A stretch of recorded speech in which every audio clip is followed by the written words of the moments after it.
Toutes les conditions étaient réunies pour que le Festival des Orgues de Barbarie soit une réussite. Pour sa 6e édition, le Festival de Guire-en-Grange retrouvait le cadre des Berges du Rhône. Musique, bonne ambiance et la magie opère. Alors que certains se laissent aller pousser la chansonnette, le tout dans une ambiance bon enfant et conviviale, d'autres sont fascinés par la technique et la conception des orgues, dont certains étaient pour le moins originaux.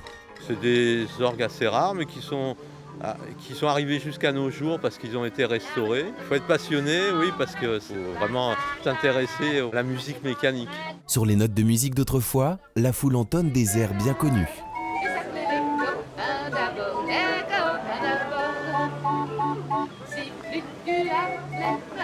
Il y a du Brassens, il y a la caissière du Grand Café, il y a beaucoup de choses. J'ai reconnu du Aznavour, du Edith Piaf. C'est trop cool, on chante des chansons d'antan comme si on était revenu 50 ans en arrière. Ça permet aux petits loulous de découvrir tout ce patrimoine qui fait notre richesse et de chanter tous ensemble. C'est super, hein. C'est un retour dans le temps et j'adore. Ils chantent avec beaucoup d'enthousiasme. Oui, de passion. Oui, c'est des passionnés, on sent. J'adore ce festival, on y vient chaque fois qu'on peut. C'est vraiment notre plaisir. Et plus le visiteur avance, de tourneur en tourneur, plus les styles musicaux se mélangent. Les époques résonnent, et parmi les milliers de chansons jouées ce week-end, on en retrouve certaines très contemporaines. C'est pas parce que c'est un vieil instrument que c'est pas actuel quand même, quoi. J'ai énormément de chansons anciennes quand même, mais j'ai Stromae aussi à l'orgue de Barbarie, donc j'en ai plein. Il y a Claude Capéo qui est sorti, il y a plein de choses qui tout peut se faire en fait. Pour que tous les gens s'y retrouvent, on est obligé de faire un panel. Je veux dire, quand on va sur des marchés, il y a beaucoup de personnes, même d'une trentaine, quarantaine d'années, qui ont envie d'entendre des trucs beaucoup plus actuels. La formule du Festival des Orgues de Barbarie séduit toujours autant, et son succès ne se dément pas.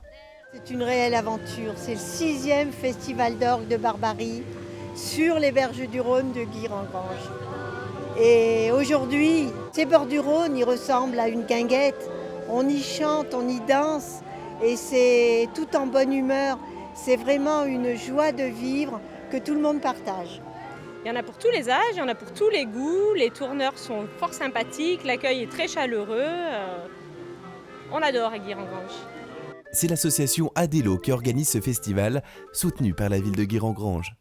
Ils sont nombreux, passionnés, des bénévoles, à mettre en place tout ça. On les aide bien évidemment avec la mairie au niveau financier, puis au niveau des services, les services techniques, communication, la cuisine centrale et d'autres sont en soutien, mais c'est vraiment complètement porté par l'association Adelo et on les en remercie vraiment chaleureusement. 105 tourneurs, venus de toute la France et du monde entier, sont venus partager leur passion. Une occasion de redécouvrir certains titres pourtant bien connus, comme nous le proposent ces deux artistes de rue japonais, venus spécialement du Japon pour l'occasion.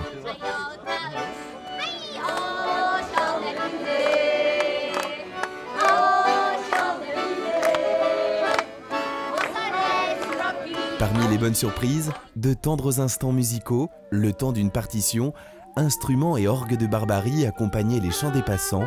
Ce week-end à Guire-en-Grange, il y en avait pour tout le monde, petits et grands.